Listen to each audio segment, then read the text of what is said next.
I want to thank the gentleman from Pennsylvania for guiding us and providing us an opportunity to really speak from the heart.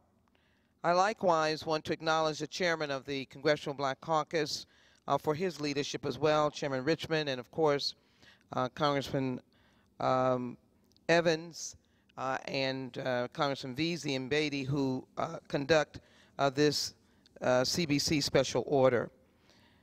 I would also like to ask for them to beg my pardon, for I wish to start with a commentary on those who are suffering and to bring attention to our friends in the Virgin Islands and in Puerto Rico. Before I came on the floor, the cable news was reporting again the kinds of visions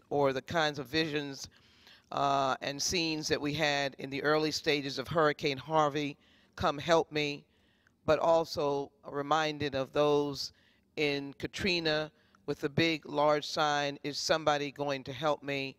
Now in Puerto Rico, where I'm understanding in many parts of Puerto Rico no government help has come, probably the same in St. Croix.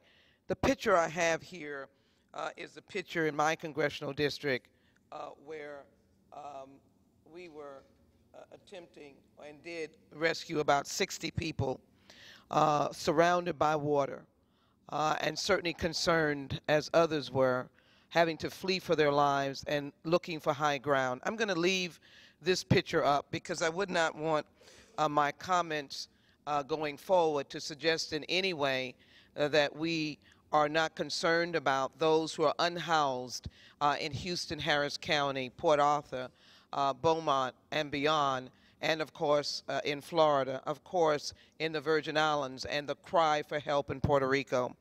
So I want to simply say that we in the government have to do our job. We've got to move faster, and we cannot move by Republican proposals for tax relief. We have to do this, Democrats and Republicans.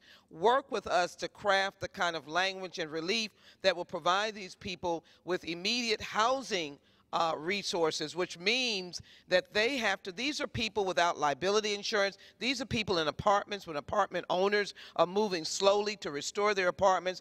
They need cash. They need the distribution of the millions of dollars that all of this representation of people raising money. There needs to be a pool for housing. We need to give a cash allotment so that someone can get into a clean apartment, or they can begin to get the items out of the stores, don't want to call names, that you go and get wood and begin to fix your homes. This becomes a race issue. And my colleagues in the Congressional Black Caucus are really the ones that are going to be, along with a bipartisan effort, and our leader and our whip in the Democratic caucus, and working with the Speaker and the whip and the Majority Leader, let's get on with it. They actually need direct funding. And this is the backdrop of the words that I want to be able to speak of as I talk about the tragedy of which brings us to the floor. Here's another example of people underwater. This is happening all over in these storm-ravaged places. But yet we have to come to the floor to speak about an unnecessary distraction. While there is a fast-moving target toward North Korea by the boisterous words that have been coming out of the White House so that we might enter into an accidental war with North Korea. And all I will say about that is, I don't know if the White House, the Commander-in-Chief, has been to the DMZ, but I have. And I've looked a North Korean soldier in the eye, and that is what our soldiers do every day on that DMZ, standing in the gap. And boisterous, attacking, incredulous language only will lead us into an incidental war or accidental war. I further want to indicate that if there's ever a bill, among others, that continues to speak to Americans from all backgrounds, minorities in particular, that you're not prepared to address the health care of people who are in desperate need with precondition, that have pre-existing condition, it is, though well-meaning, the Graham-Cassidy bill, another false attempt to undermine the Affordable Care Act. And having met with health professionals today, I will tell you between diabetes and sickle cell, kidney disease, prostate cancer, they cannot afford the Graham-Cassidy bill. Get on with it. Support the Affordable Care Act because it becomes a race issue. The predominant numbers of individuals impacted by prostate cancer, diabetes, are African Americans. And so I want to ask what is going on in this atmosphere of the Commander-in-Chief. I try to understand it because from my perspective, this is a dangerous ground.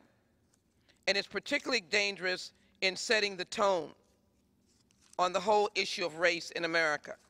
Who is the guiding force of setting the tone for race in America? It is, in fact, the leader of this country.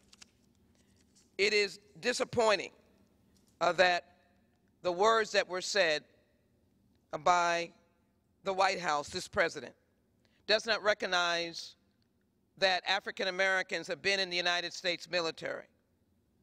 It does not recognize that, in fact, we are the most patriotic group. And in being patriotic, we take no back seat to the respect we have for the flag. And I came down to the floor so that I could be standing behind the flag. My back is to the flag. Am I protesting the flag? Am I burning the flag? I abhor burning the flag. I abhor the destruction of the flag. But I respect silent protests. It bothers me that the one that is so boisterous would have top advisors and cabinet picks that have histories of prejudice.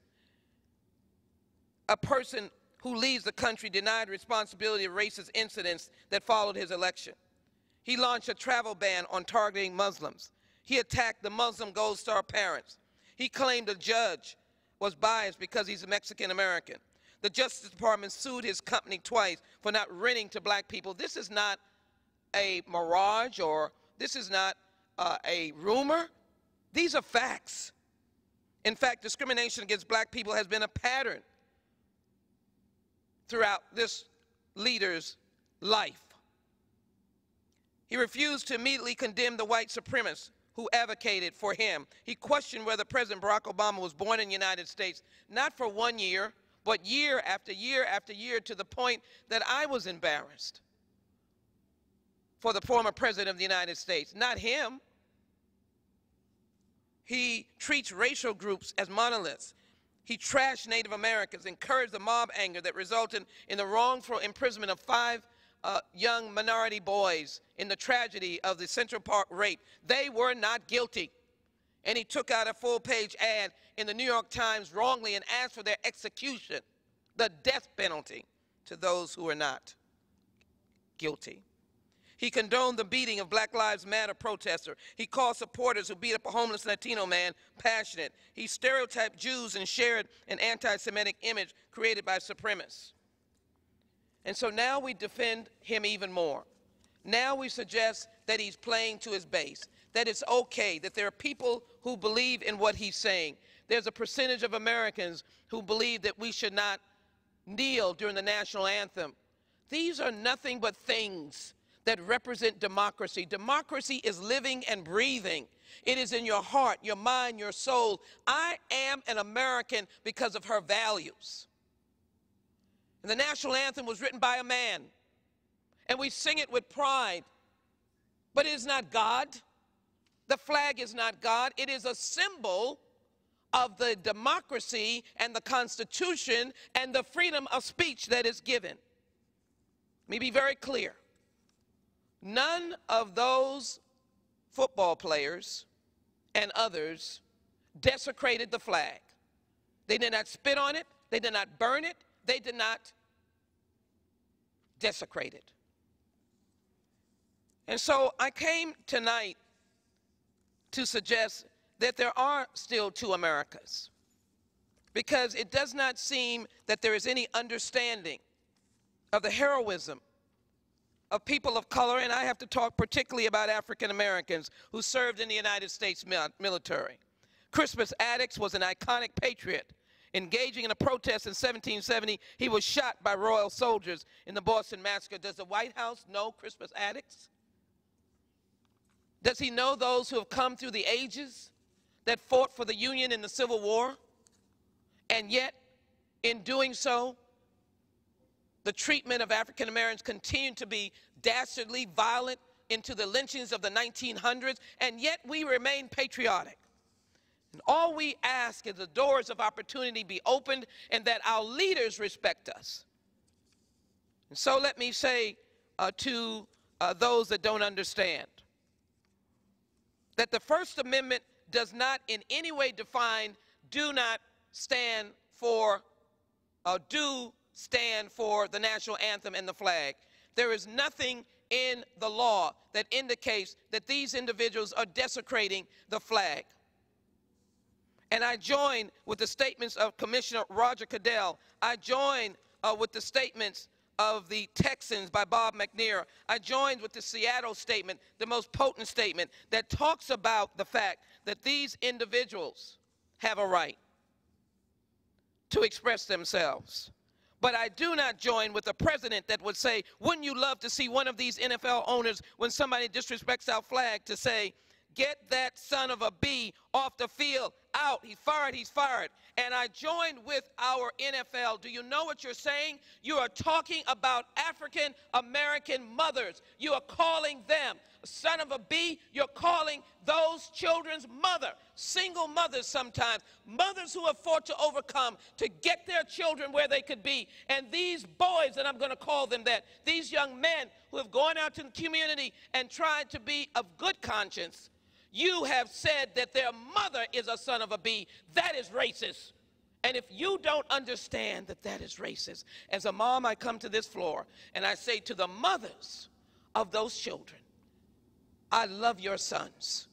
Thank you to the NFL and the owners who stood up. Thank you to those who are not African American, who joined with their fellow brothers on the field and knelt, not in desecration of the national anthem, not in desecration of the blood that was shed by the soldiers that are on battlefields, some of them supporting and shouting for those NFL in terms of the brotherhood. We will never dishonor our military. How can we? We are the military. We are everything. We're integrated into the American society. We simply ask for the dignity of respect, to not call our mothers a son of a B.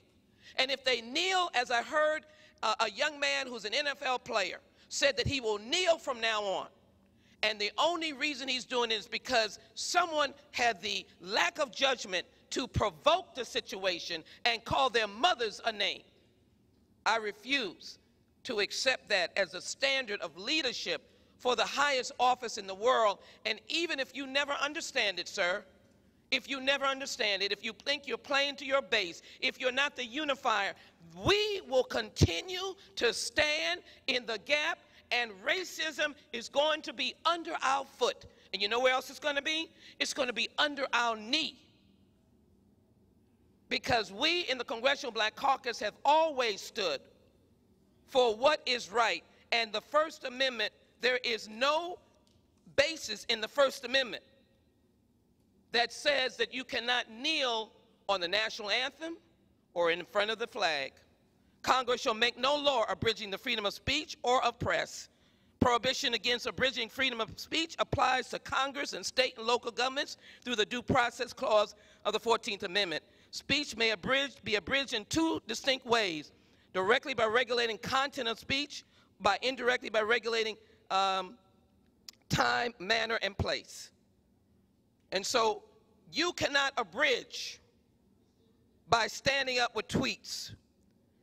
And you cannot abridge without law and regulation. And there is no regulation that says that these young men cannot stand against the dishonoring of their mothers by you calling them fire the son of a B.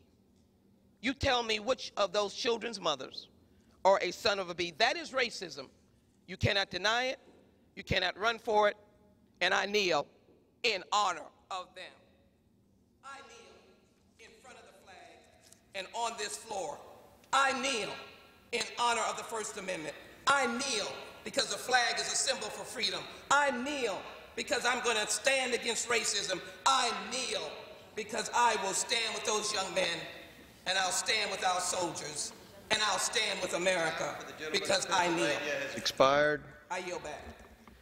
Members are reminded to refrain from engaging in personalities toward the President and to direct their remarks to the Chair. What purpose does the gentleman from Pennsylvania, Mr. Evans, seek recognition? I seek recognition, Mr. Speaker, just to